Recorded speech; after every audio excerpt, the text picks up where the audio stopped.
Assalamualaikum warahmatullahi wabarakatuh. Hamdan wa syukran lillah. Wassalatu wassalamu ala rasulillah wa ala alihi wa sahbihi wa mawalah. Amma ba'du. Para pemirsa yang saya hormati, yang pertama dan yang paling utama, marilah kita panjatkan puji syukur kehadirat Allah Subhanahu wa taala. Tak lupa salawat serta salam semoga tetap tercurah limpahkan kepada junjungan kita Habibana wa Nabiyana Muhammad sallallahu alaihi wasallam. Pada kesempatan yang berbahagia ini, perkenankanlah saya akan menyampaikan sebuah kultum dengan judul Gen Z berbenah, Ramadan penuh berkah. Seperti yang telah kita ketahui bersama, bahwasanya Ramadan adalah sebuah fase di mana bukan hanya fisik kita yang diuji, tetapi juga mental, keimanan, dan kesungguhan kita dalam mengubah pribadi menjadi lebih baik.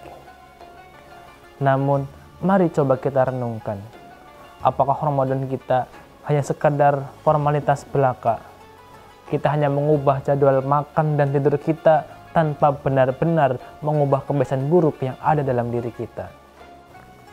Sebelum kita membahas mengenai bagaimana cara meningkatkan produktivitas dan kreativitas, alangkah baiknya marilah kita ulas kembali beberapa hal buruk yang sering menjakiti generasi ini dan bagaimana Ramadan menjadi momen yang tepat untuk mengatasinya. Kebiasaan buruk yang pertama ialah sering bermain media sosial. Media sosial bagaikan pedang yang bermata dua. Coba renungkanlah betapa banyak waktu yang kita gunakan hanya untuk scrolling tanpa tujuan, menonton video tanpa makna, dan larut dalam debat tanpa guna.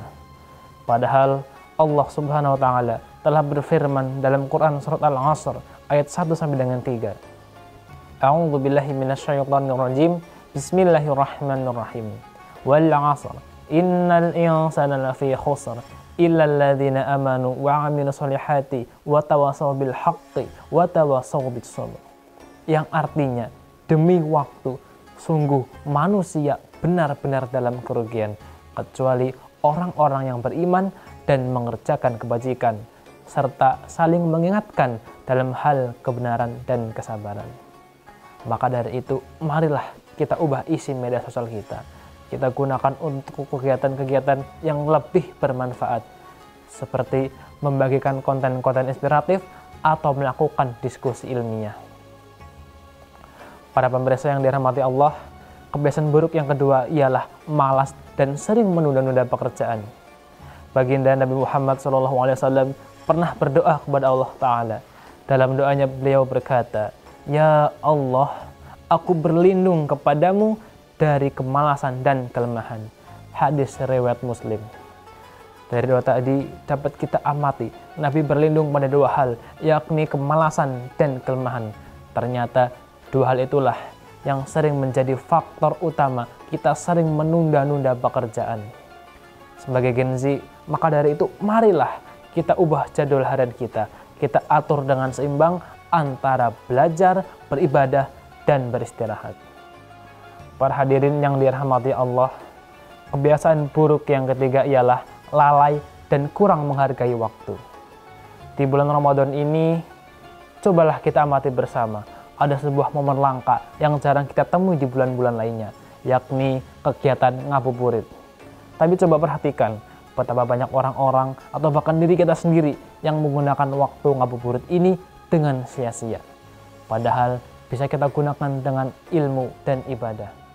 Allah Subhanahu wa taala pernah berfirman dalam Quran surat Al-Hasyr ayat ke-18. A'udzu billahi minasyaitonir rajim.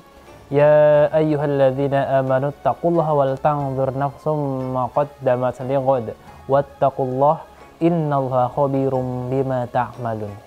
Yang artinya, wahai orang-orang yang beriman, bertakwalah kepada Allah dan hendaklah setiap diri memperhatikan apa yang telah ia kerjakan, dan bertakwalah kepada Allah, sungguh Allah Maha teliti apa yang kamu kerjakan.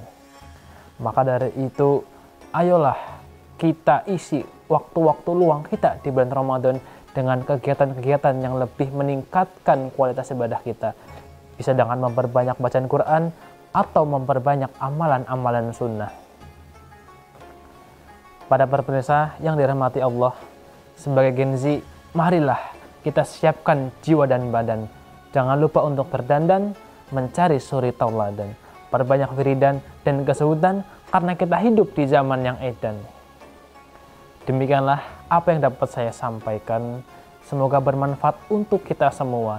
Jazakumullah khairan katsiran atas perhatiannya, dan mohon maaf bila ada kekurangan. Jalan-jalan ke Kota Magetan, pulangnya nyebrang ke Pulau Bali. Jikalau masih ada kesempatan, insya Allah kita akan berjumpa kembali. Wassalamualaikum warahmatullahi wabarakatuh.